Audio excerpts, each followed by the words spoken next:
All right, we're live on Facebook. Happy Friday, everyone. Aaron is with Tony down at On Location, our very first live on location interview. Aaron, how's it going, brother? It's going well, man. This place brings back memories to the beginning of all this when I first met Tony. Thank you for being for doing this for us. I know that everybody wants your attention right now, so I really appreciate the time. I appreciate you and I appreciate them. So I first met Tony because in the beginning of 2020, when all this stuff happened, my wife had a really hard time because she wanted to go out to restaurants, and they created some rules where, oh, well, as long as you do this until your water shows up.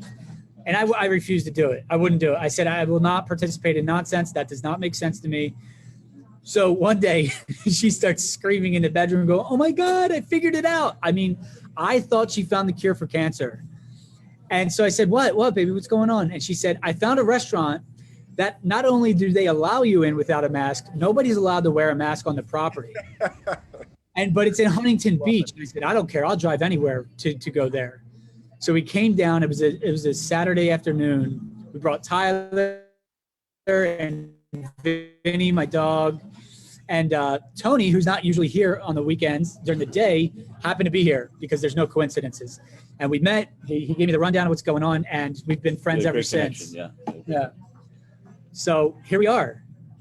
What was interesting about that time is that, like what's been going on the whole time throughout our fight since the day one of the lockdown. I had actually put up I was actually getting ready to put up a billboard in LA to shove it in the face of the haters up there who were hating on us and calling it death threats. So I did a little take on the Godfather line, leave the gun, take the cannoli, and we changed it up a little bit and said, leave the mask, take the cannoli, had the font and the puppeteer and everything, put a huge 48-foot billboard up there in Beverly Hills next to the Beverly Center. And I just met him. We had just started communicating, but the solid guy that he is and the supporter that he is, he means what he says. He showed up. He showed up there to support us when they were actually putting the billboard up and unveiling it. And he brought his dog Vinny, and that was just so cool. I knew that, when I meet people like that, when I know that they mean what they say always, there's a lot of people talk a lot. There's a lot of flakes. People don't have any follow through at all. But I knew then I had a guy that I could forge a really strong relationship with, and here we are. Powerful. Wow. So it was a pleasure. It was a pleasure to see someone taking a stand, leading by example. And Tony inspired me to speak up more even. Yeah. So Tony, good. I was going to say, where did you, everyone has their own constitution, that internal line in the sand. And what we're finding out, I think, is many people's line in the sand is way back in the beach, too far back there. But at what point when you were growing up did you discover that line in the sand for yourself? Well, it's funny you say that because, for instance, if I date a woman, right, I'll say to her, look, if you're going to be in a relationship with me, you're going to see that it's hard for me to walk away from injustices. So you'll see me, whether it's relationships with friends who stick a knife in your back, or somebody who, friend of a friend who, somebody that is harmed in some way. I can't help myself. I have to jump in the fight always. And so I tell them, look, if you're going to be in a relationship with me, you're going to see them in battles all the time. And it's easy to live a life where you have peace because it just means you get along with everyone, right?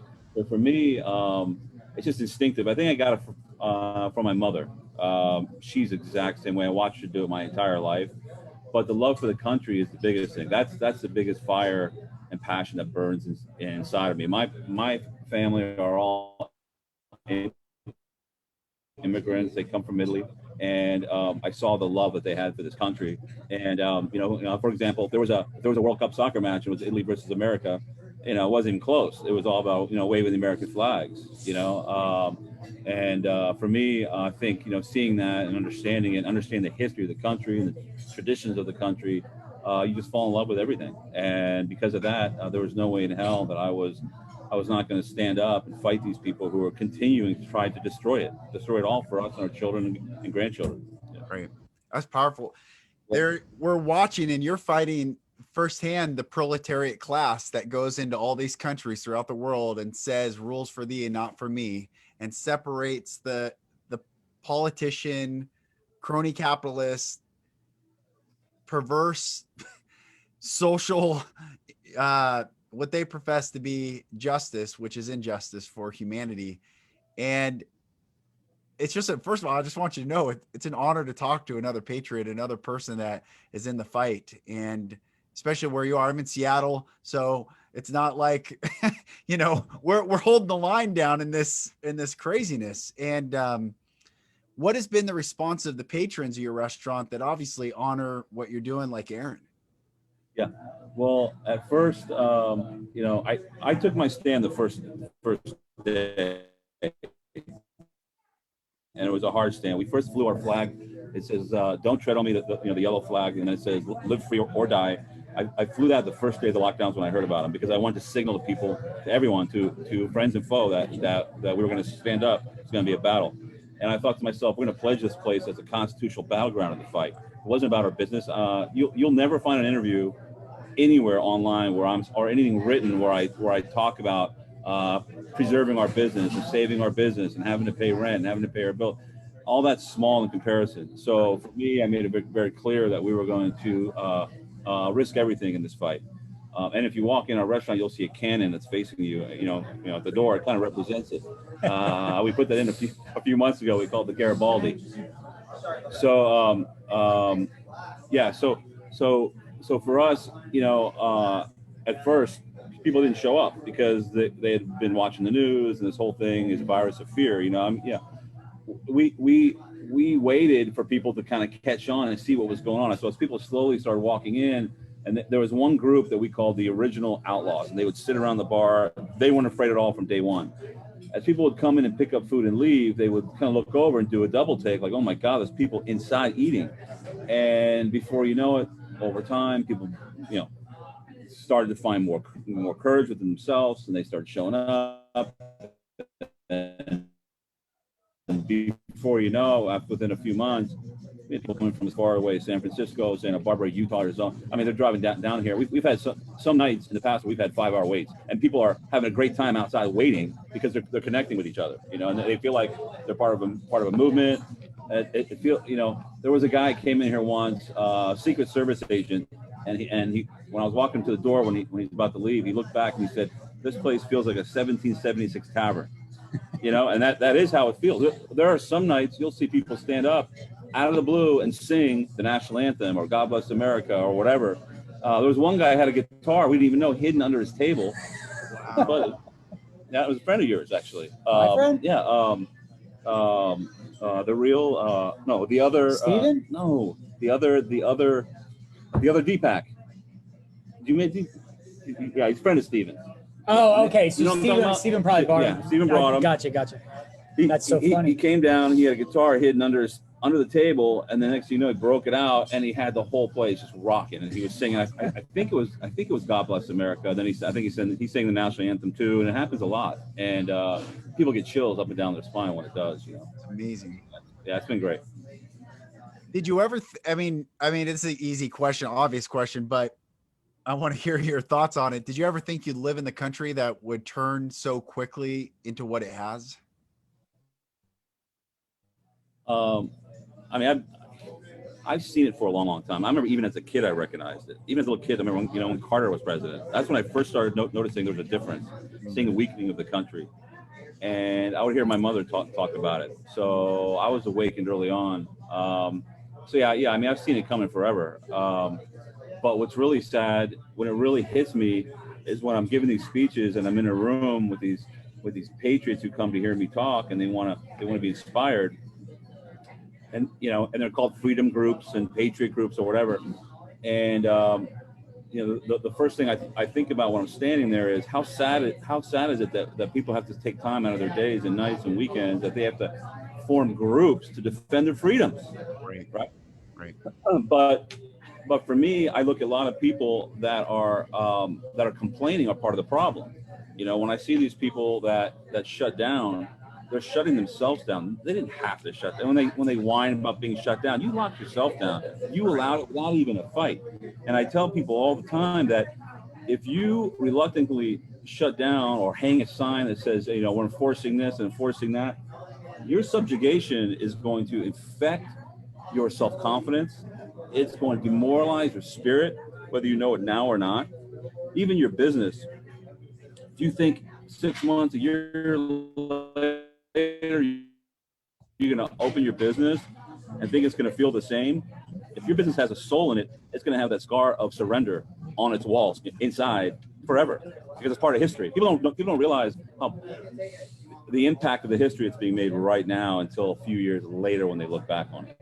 Right. You know, you think of 9/11 when that happened. You think of all those so-called temporary measures, right? Oh, it's temporary. It's temporary. Next thing you know, you're losing freedoms and your liberties left and right. So for us, the reason why I was willing to sacrifice everything is because people can rebuild a business, you know, at any time. People build and lose businesses all the time. Yeah. But when you lose your freedoms, say bye. You're not going to see them again. Right. Yeah. I had a conversation with a client yesterday. He's in Nashville and very kind man, very gentle soul. And he said, I think we're going to have a society of haves and have-nots. You have those with the vaccines that can travel, those that don't, and they're not going to be able to travel. I said, I don't think you understand human history. I said, you're living in a liberal information echo chamber. What's going to happen is, do you have a firearm? I said, no. I said, exactly. You have no idea what you are awakening in humanity. You have no idea the savagery that will take place. The British had to find out. People all over the world find out how did Rome fall? Rome didn't fall by invasion. It fell because the savages awoken and said, no more. And we're at the precipice, unless God intervenes himself and splits the Red Sea, there's going to be a precipice very soon. Maybe we're at it. Maybe, you know, hopefully it doesn't, because I have children, you know, family. We don't want to see what we know, but at the same time, I'm not going to keep giving a little bit. I never gave a little bit. A mask was, when I grew up abused, violated, not fucking violating me. If I say no, that's it. There's nothing else. And now that I have responded back to you and no, you have to decide what you're willing to do back to me, because I know what I'm willing to do back to you. And I don't think most people are conscious of that. You're exactly right. I mean, you're hitting the nail on the head. That's why it's an all or nothing fight. And that's why you have to take the fight to them. You know, people say to us all the time, oh, it's so great that you're resisting. Resisting, excuse me? We're not resisting, we're attacking. And in fact, we're making them try to resist. We're going to push them over the cliff. You have to almost feel, you know, take this how you want, but almost, you know, it's like a violence inside of you. You're so upset, you know, you're so angry. Yep. And you have to have that fire burn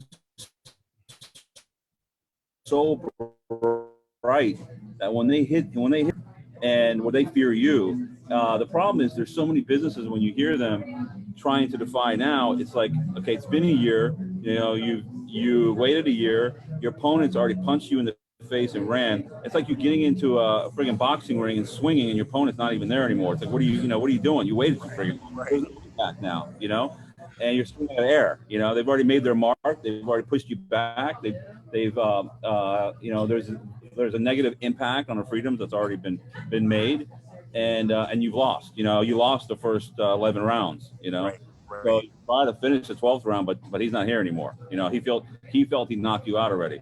So you know, when I hear these businesses talk about just when I hear them talk about how they wanted to defy, then I never hear them talk about why they're fighting in terms of liberty and freedom and making an American fight, right. Make about themselves.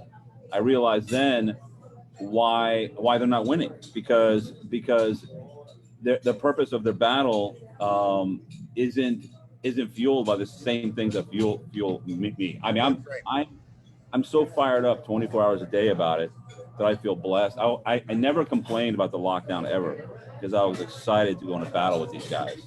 And I think if other people, yeah. You know, fired up right now, Tony. Days, how are you doing? You know, they'll grab my hand. Are you okay? I'm like, are you kidding me? My heart rate doesn't rise at all. I tell them, in fact, if they don't fight me hard enough, like if there's a week that goes by, I don't hear from the other side, I get bored. I'm like, can you fight me a little bit harder, make it interesting, you know? How do you go back to your old life now when it's just kind of exciting? Yeah. You know, let's punch it out. But I think, you know, like what we've done in comparison to everybody else that has tried to fight is we have been really bold about it, and we have been open about it. We haven't hidden it. You know, when they did the curfews, we extended the hours, and we do it publicly. You know, when they, you know, with the mandates of the mask, we ban them. And when people try to get in with a mask, when we stop them, they're like deer in the headlights. It's the funniest thing because they've been so accustomed to putting it on. Now they're like, wait. They're like brain short circuits. They don't know what to do with the mask. Yeah. And then when they slowly take it off, they'll hang it off. You know, people have it hanging off their ear all the time. We'll say, no, take it all the way off. You can't have it. And then they'll hold in their hand, go, no, that's not good enough either. Shove it in your pocket, throw it in the trash, put it in your purse. We don't want to see any remnants. So you are not, these people who are talking now about, oh, we're open. You're not open until you are fully open. I'm talking about no signs of lockdown inside your restaurant at all. You have to ban masks because the masks represent the whole damn thing. They fear, control, surrender, all of that. Vintage America. You walk in here, it feels like vintage America, which is sad to say. It's only a year old. You know, it's vintage already. You know, so man. Just in the nick of time, huh? Yeah. I mean, there are no accidents. No. There's something funny, interesting what you said. How people come in and go, "How you doing?" It's that leaning into victim mentality that's been the problem, and whoever's controlling this whole thing knew that. They've built that victim mentality. People leaned into it. There's depression left and right, and how you doing? That whole thing, and I didn't realize it either until this happened. That's why I always know who the brave patriots are, the ones that want to come here and cover the story, because mainstream media, even Fox, won't even touch us. And we know that because we've been told because nobody wants the heat of covering somebody who has not played the victim at all, like zero. Like we've been on the attack, you know what I mean? So it's not safe. They'd rather have the person who's halfway complied, halfway fought, has tears in their eyes, you know. Right. That's not us. So because that's what Hollywood did. They make a movie, they manipulate it with music, and go, oh, look at the broken, and they're getting in an ounce of light at the end of the tunnel now, and we went. No, that's the whole thing. That's the trick. Yeah, and when you were talking about earlier, not giving any ground, you think about these people now, even in states like Florida, Mississippi, and Texas, who praise their governors for handing back their freedoms. Right. It's like, wait, and I don't want to hear. Look, he too shut down. He enforced restrictions. He behaved like a traitor too. Yep. It's time for us to raise. You know, we don't. These people have Stockholm syndrome. It's like they're eating them. And I think that now people need to realize that we need to set new standards for the type of person that is a candidate in any race for any office. Yep. And we have to. I mean, they have to demonstrate that they will govern in a way that will strictly abide by the Constitution, strictly, and that's it. As written. Only one state did that. It was South Dakota. South Dakota, yeah, and Chris. The only one who did it. Right. Nobody else did. So the standard has to be modeled after what she did. Right. She never touched it. Look, man. Even Trump. Okay, the shutdown happened under Trump. I don't care what anybody says. Yep. Yeah. You know, and you got to look at what what is, and everybody. Yeah. Oh, you walk in here with these Trump flags. Say, put your Trump flags down. Start waving American flags. Enough already. Okay. Yep. This guy like he's a savior. He's not. He's just a man. He's already gone. You know, he said, "Hey, have a good life, bye," and he left. So it's up to everybody to make the ground under their feet every day when they're faced, when the enemy of freedom anywhere you go faces you, no matter what the circumstances are. Turn your, just like we did here with a business, turn the ground under your feet into a constitutional battleground and fight and make their lives hard. When you go into a restaurant or a business, I see people so quickly, they have their mask in their hand already, getting ready to put them in condition, you know, and they're thinking to themselves, maybe I don't want to go in and cause a problem. No, you need to make the other side think that. They need to think, oh God, I got to deal with another guy coming in that's going to fight me. Battle of wills, man. We got to push them back. That's it. grind them down. What do you think about the fact that we're now a year in and there's so much proof in the pudding at this point? I mean, I understood in the first few weeks people are scared that everything is okay. You are safe. You are in control of your own journey. If you don't feel well, stay home, fine. But to shut down every healthy being on this planet and then to allow it to continue, I mean, if we were in an actual pandemic, there would be dead bodies in the street and there would be no debate. There would be no more homeless. There would be no more homeless. Not the Black Plague, you know. Right. Well, there's two things there. You have, first of all, I'm going to say this too. If anyone shuts down and complies, they are an accomplice to the destruction that we've seen in the last year. That's the first thing. Sorry. Secondly, half of America, maybe not even, and maybe even more than half, hates America. I mean, sorry, they don't like their country, and they walk around with this guilt. So we already know who those people are. Okay. And then you have another half who loves America, but maybe a small percentage and loves it to the point where they will sacrifice themselves in a way and face the consequences that come with standing up. You understand? Yep. So I think that, and then the other thing is the other side was very smart. They've set this up for them to win every time, because now they can say, look, if the virus numbers go down and things improve, they can say, look, it worked. The shutdown worked. The lockdown worked. But if they go up, they can say, we didn't lock down hard enough. Right, so the next time we're going to really lock everyone down hard. Right. So, And now everybody knows the drill. They say lockdown and everybody. That's it. Like roaches in the kitchen when you turn the lights on. Everybody. Yeah. And unfortunately, I think a lot of people like to be told what to do. A lot of people are lazy-minded. Yeah, they want to be. I heard so many people talk about how excited they were for quarantine. Oh my God, I get to do this. Are you freaking kidding me? Well, this is the culture that was built with Amazon. Deliver potato chips to my couch so I can watch Netflix. Oh, I mean, I will never touch reality TV and all that stuff. Just dumbed everybody down. Yeah, and when I hear people say, this is the other thing I can't stand, when I hear people say things like, they've pushed us far enough. Now it's wait, far enough. What do you? There should never be far enough. And the other thing too is like when they said 15 days, or they say things like, they said 15 days. You shouldn't have shut down 15 seconds. Yeah, that's right. When you shut down the greatest, most powerful country in the world, the freest country in the world, and then you think about this to Easter, you have Italians getting ready to go on lockdown again, right? For Easter. Right. Think about that. The most important day on the Christian calendar. Right. You're going to dishonor the greatest freedom fighter in world history by self-imprisoning. Right. It's just sickening, man. It is bizarre to watch the spell. In fact, you said Fox. So I used to be a TV reporter. I was a journalist, and I'm not in that world anymore, but I worked for Fox affiliates, and the conservatives thought Fox was the conservative news. Yep. But what you just mentioned, Jesus, what did he call the people? Foxes. Perfect. It's not an accident that and then they bait and switched everyone at the last second when things counted. When we're talking about liberty or death, there is nothing in between that. They want to say there's gray area. There's no gray area. You either give me liberty for all, or there is death, be it immediate or slow.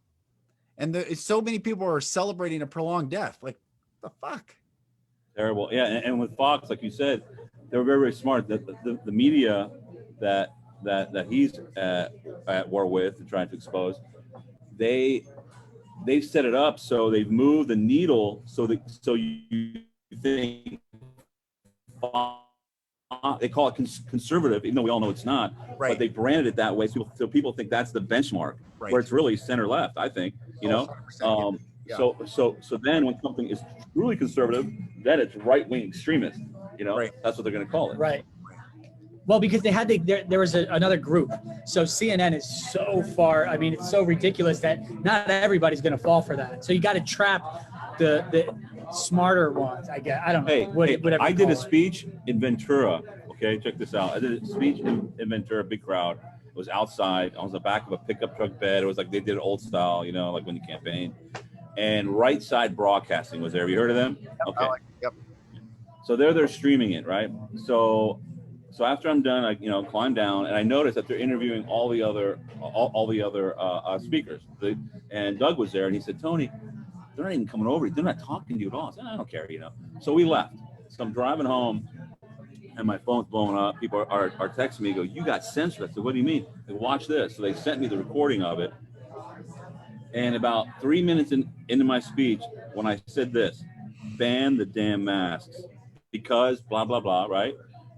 They cut away, and the guy admits on air, the reason why you're not hearing the speaker right now is because he's talking about things that can cost us our streaming service, our hosts, right?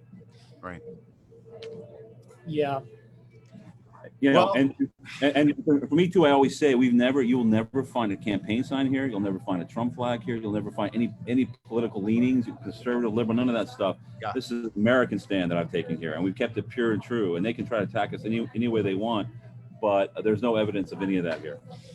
I was listening to a book, Power versus Force, on the ride down here. And I heard this quote that is pretty timely. Suffering is only the price we pay for our attachments. Yes. And that's exactly what's happening right now. Yes. People are afraid to lose stuff. They're holding on to it. And I tell people, when you start thinking, I'm afraid to get a citation or lose my license, pay a fine, even go to jail, you need to think about people who fought and died for the freedoms that you have, and people that are around the world right now facing bombs and bullets. That's right. And maybe you'll find the courage then. But I tried talking to some of these business owners that have been in the news. Some of them have that fought a little bit, and they come down and try to talk to me about what they should do. I say it's simple, and I explain to them about being an American fight, and it's like talking to a zombie. Yeah. Their eyes, there's nothing. There's no aspect at all. Yeah. They're not getting it because they don't understand the history of this country. They don't. They don't. I said to this guy yesterday, he's like, well, you get arrested. I said, Martin Luther King Jr. was arrested. Rosa Parks was arrested. Jesus would have been stoned to death by the ruling class. What do you think? That is a mark of virtue in an age of tyranny, not a mark of disdain. Like, wake up. And he's like, it's a good point. Dude, Rosa Parks was a criminal in an illegal system that should have never been in the first place. And that's what we're here now.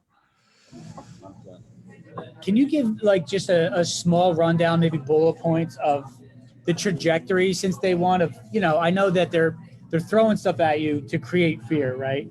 But because you saw through it, you were able to just bat them away. And that's, again, that's one of their weapons is the fear of consequences, right? And they're using shame and guilt and all that kind of stuff. So since you were able to see through this day one, what were some of the things that you can share with maybe other restaurant owners or whatever who are watching to see, this happened to me? Because it's not like you got some free pass. No. You stood in your sovereignty and you knew the Constitution. You knew your rights. Yeah, and here's the thing too. Even if these were laws, like people say they're not laws, it doesn't matter. Even if they turned them into laws tomorrow, they'd be unjust laws, and I would still defy. Still, I'd go to jail, just like you were saying. So, I think for us, we've just been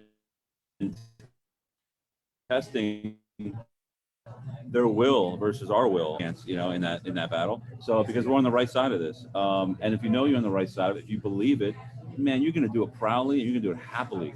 So we have, I've received death threats. People want to put a bullet in my head. They say it. They want to spread the virus. They want to burn. But they don't have a gun. Yeah. They want to burn the restaurant to the ground, And each time they do something like that, they did the 1-star reviews all over the place. Just everyone's come at us with a different style of attacks. They tried ripping our flags down. I mean, never ends. But each time they try that and we hit them back, like I said, harder, they realize that we won't be bullied. In fact, we're going to bully you back. And we're going to bully you back to the point where you're going to run. You're going to run your ass off. So for us too, when people say file a lawsuit, I say to myself, I haven't filed any lawsuits. I don't have any lawyers. I don't have any politicians running interference. I don't have any of that. I feel like, when you think about lawsuits, I tell people this. I say, look, why would you leave the destiny of your freedoms in the hands of courts and judges and lawyers who all they do is try to talk you into complying anyway? Right. And I think to myself, George Washington fought, one of the greatest battles, right? You talked about the redcoats. Yeah. And he didn't file a lawsuit. He just kicked their asses. You know, he basically fought them. Yep. Lawsuit, you know. So for us, Yeah. so the precedent that we want to set here is not a legal precedent, but a fighting precedent to show people next time, do what we've done. Listen, I set up a website. It's called Make Restaurants Great Again. My videos are there. I stood up to OSHA. They came down twice. They came out the second time with a search warrant, and we still didn't let them in. We stonewalled them, and they didn't get in. And you know, the enemy of freedom doesn't have one footprint in this business for the past year. Since the very second of the lockdown, and you know, I think when they realize that they're not getting anywhere, they grow weak because they don't have the same passion for their tyranny as we do for our freedom. So I tell everyone, just stand up, man. Just stand up. But again, I don't think anybody will until they really feel the love that I feel. Like I was saying, we have this Make Restaurants Great Again website for any business, and I pledge on there, if anyone meets the criteria that I've set forth, there's 4 items on there. If you do these 4 things like us, or 5 things, whatever it is, like us, we will promote you, we'll put you on there, we'll spotlight you, we'll talk about you, we'll send people to you. And I have people call me from around the world, around the country all the time, asking me what they have to do. I tell them. They come and visit me, I tell them. Guess how many we have so far on the website that are Make Restaurants Great Again qualified business. You say it again? You froze. 0. That was my guess. You're a smart man. You're the first 2 ever who have said 0. That's exactly right. 0. Yeah. They get The spell is deep, man. Yeah, It's they get runs deep. Tony, you said it. You said the word love. We love people. We want people to be free. We love humanity. We love this country, what it stands for. They operate out of fear, and there's not enough fuel in fear to keep it going. So when you say no, they'll come a couple times. They're not going to keep coming because love trumps fear. But the word love has been bastardized by the left of it's some effeminate feeling versus the most powerful force That's right. in the universe. Love, man. Yeah. That's right. And people will say all the time, "Oh, that's not love and light." And I'm like, they think love and light is the mainstream's inverse of the truth. It's supposed to be, all airy fairy, and that's why they allow some of these gurus to do all. And that's not true. Something really cool. Interview a customer real quick. Yeah, sure. Bring a customer over. This is awesome. We're gonna bring a customer. Everybody's having lunch still right now. Dude, I love it.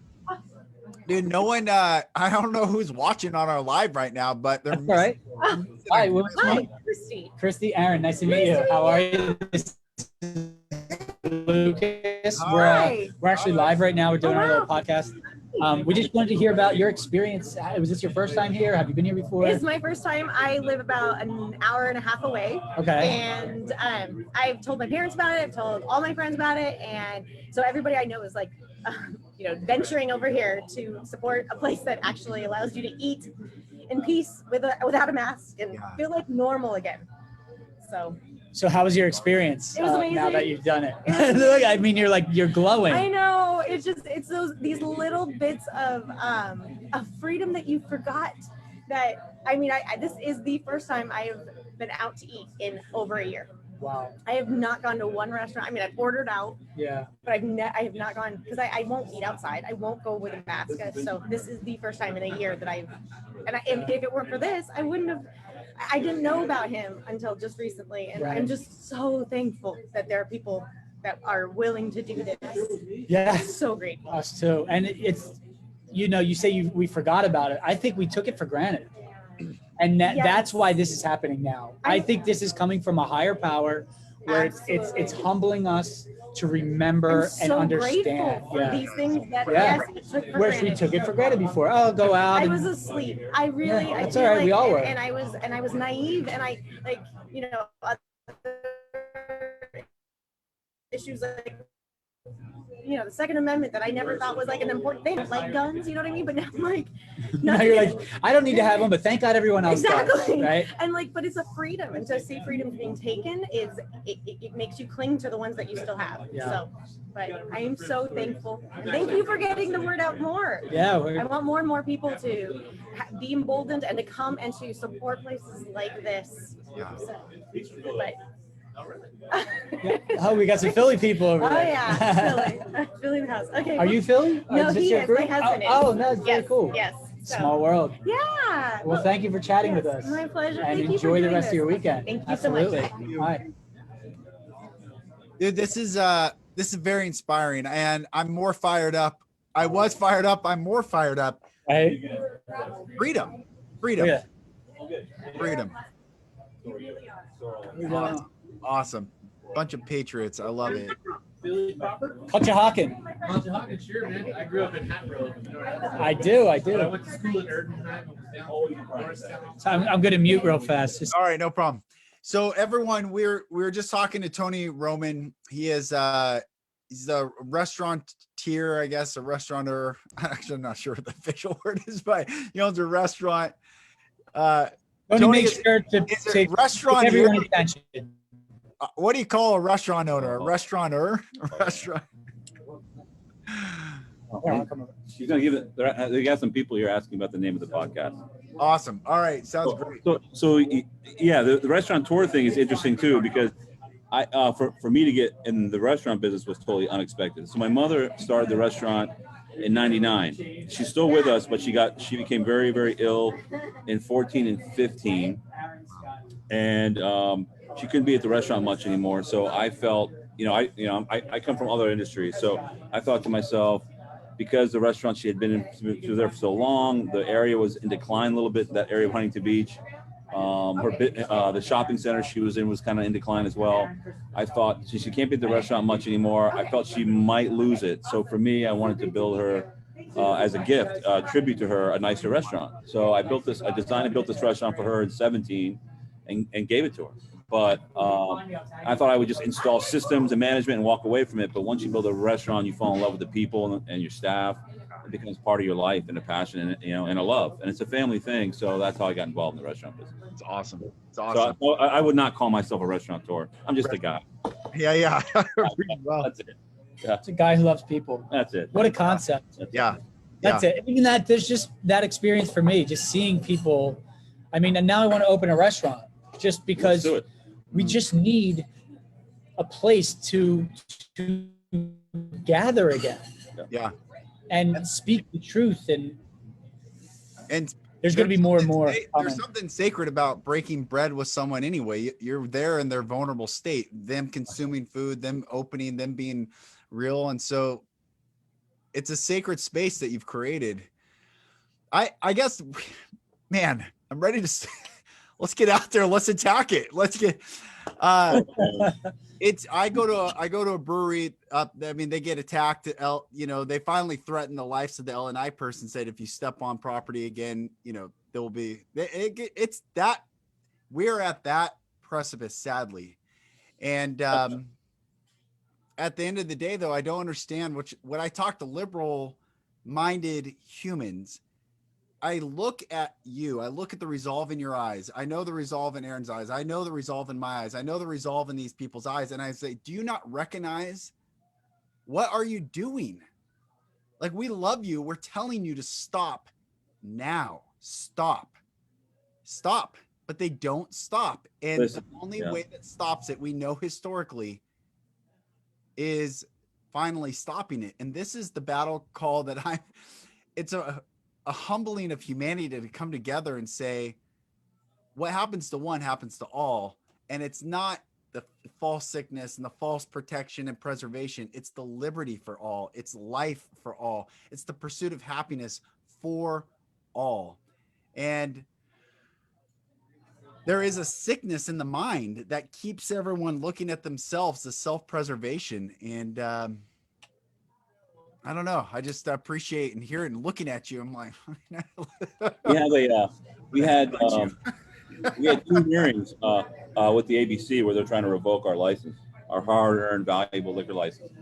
And so, you know, an example of that is the first hearing was in, I think it was October, and I went because I wanted to, you know, just show goodwill to see what's going on in the courtroom. What, you know, what are they doing? What are we up against? So I went and I saw what a joke it was. And the first thing I did was I got in without a mask, and they'd never let anybody in the building without a mask. So I went to the door and I said, you know, I'm, you know, even the people there was like, Tony, just put one on. It's never happening. Yep. So I challenged them, and for an hour inside the courtroom, I guess they had a battle, and they finally decided they were going to let me in. So because I told them, if you're not letting me in to face my accusers, we're going to have the court hearing in the parking lot. So eventually I showed up. I get in the room. Everyone's masked up, including the judge, the attorneys, everybody. I mean, the spectators. Everybody was masked except for me. That was a great feeling. I'm never going back again. And I'm not going to give them any power over me, any authority over me that they don't have. I'm not going to go and bend a knee. I'm not going to do any of that stuff. You know, I don't use exemptions. I don't use medical exemptions. I don't use loopholes. I just say, you know what, I'm a free American. Because when you do that, it's like showing your papers when the Soviet police stop you on the street. You know, I'm not doing any of that stuff. So I'm not going to go down the rabbit hole of science. None of that stuff. So the second time, what I did instead, I waited for the keep it simple, stupid. Yeah, I waited for the hearing date, and I sent them a video, a 10-minute video of me speaking to them, admonishing them, telling them this is why I'm not coming, and basically daring them to do what they want, but I'm not showing up. And it was directed to the judge. So I sent that. It's now been where are we at now? So January 27th, February 27th. So almost 2 months. I haven't heard anything. Then and when I made the decision not to go, I had people around me that I thought were close to me. There were a few of them that jumped ship. They thought I was nuts, and they said this is way too radical for even us. So they left. They bailed. And so now we have the second hearing on Wednesday, this past Wednesday. And it was funny when I was about to give that speech in Ventura. My friend Doug checked mail, and he saw that I had a second court date for the charges. They're separate charges. So I went for the first one, didn't show up, and then I had the second one. He handed it to me right before I gave the speech. I said, well, it'll give me another chance to fire off another video, I guess. So on Wednesday, I fired off another one. Yeah, I fired off another one, but this one I ratcheted up even harsher, where I directed it to Gavin himself, and I spoke directly to him. And that's posted to on MakeRestaurantsGreatAgain.com. What do you call him again? Gavin Pelosi. The tiny tyrant. Tiny tyrant. Gavin Pelosi, yeah. That's right. Yeah. You know, it's interesting as I'm hearing you talk and hearing the whole, because there's a philosophical worldview that we have. And I was thinking about Trump. I was thinking about George Washington. King George said of George Washington, if he gives up the presidency, he'll be the greatest man to ever live. And Washington and Jefferson were Federalists, and they did not create a dictatorship. They did not create a federal government to seize control of all the territories and states. They wanted the states to rise and to govern themselves at the local level. And I think Trump, in a way, George Washington is not our savior. Thomas Jefferson is not our savior. Trump is not our savior. But he did do the same thing. He said, all right, states, Kristi Noem's the only out of 50 governors, the only American governor. This is the only American governor based on the American Constitution, which is the fabric of this country. She's the only governor that withhold the Constitution is written. Now we're seeing that you can speak directly to Gavin, that everyone can speak to these people directly. And it's taken it, you know, now it's still at a state level, but it's shrinking and shrinking and shrinking, where now you're looking the judge in the eye, and the judge has to make a decision. Is it worth it? Are you bluffing? Because you know they're bluffing, but are you bluffing? Yeah. And that's the power of bringing it down to the local level. When it's at the federal level, and I can't see them, it's faceless, nameless humans with cloaks and bravado. But when I'm not going to look you in the eyes, and if you dox me, fucking dox you. Yep. And it works both ways. This is what all my Navy SEAL buddies say. It goes both ways. So just remind them that it goes both ways. Yeah. And the way I see it is just like you said, bluffing. I say this a lot. They they dealt the hand. They played their hand, Yep. right? They try to force their hand on me. I called their freaking bluff. And now, ultimately, what I want to do is just blow their entire house of cards down. Burn it all down the ground. Yeah. But I just can't understand why, even now, seeing what I've done, these other business people come here every day and ask me, "Are other business owners doing what you're doing?" And I sadly have to say, no, they're not. And it's heartbreaking when I have to respond in that way. It really is. Yeah. So. It's interesting because all we're doing is what every human being on the planet has been doing forever. Walking around like normal and operating your business. Right. And everybody said, how dare you do that? What do you mean? Who changed the rules? Not you. You were told what to do. Right. That's right. That's why when people say to us that we're rebels, we're not rebels. No. Rebellion's from the other side. That's a label. We're trying to crush the rebellion. Yeah, right. The rebellion of trying to, their revolution. The rebellion of sovereignty. Yeah, of trying to change America. You hear them all the time saying, we're going to change the foundation of America for the better. We're going to improve upon it. What are you talking about? Right. No, we're going to conserve it always here. And that's why you have to take an uncompromising stand. You can't, man, you can't budge an inch. I saw yesterday a guy posted in LA that Tin Horn Flats. You heard of them? Yeah. So this guy, he sent his son down to talk to me, and he's one of those guys I spoke to in the face about what I'm doing and what he should do, and it went right over his head. Yeah. And then somebody sent me a few days after that. It was an email with their post. They put a post up where they said compromise is the American way, and now the mayor, vice mayor, prosecutors are at the table with us trying to get a compromise. So we're hoping for a compromise because that's the American way. Really? Is it? No. Yeah. No, they don't get it. Well, They don't get it. Something I said in the very beginning, it just hit me. And it doesn't matter what you believe in, because what you were saying is like, we're on the right side of this, but God's also on that side. There's a higher power, regardless what you believe in. There is a higher power. Right. And when this happened, I said, God didn't put a mask on my face. Yeah. And God doesn't make mistakes. And then, well, that was 30 something years ago. Well, what about now? Well, my son was just born in December and he doesn't have a flap over his mouth either. So again, God doesn't make mistakes. I love that. My son is very healthy. We are all healthier than we've ever been. Yep. Because we're with love, you're immune to the low vibration of all this. That's right. And it's very simple. So people can believe what they want, but there's a reason why the people that stand in their sovereignty are thriving right now, because they're on that side of the higher power. Right. That's it. Nailed it. And I just want to say thank you, Tony. Thank you for it matters, man. I can get choked up. Thank you. Oh, you're awesome, man. Thank you so much. And I can see that wall behind you. I love it. I wish I could read it all. Here we go. Can you get a close up? Can you get a close up so I can read each of those? Let's we got Oh man, give me a tour. I don't know if the camera. I don't know if I got the library. Oh, I no. don't know if you can see it, but we got the Constitution.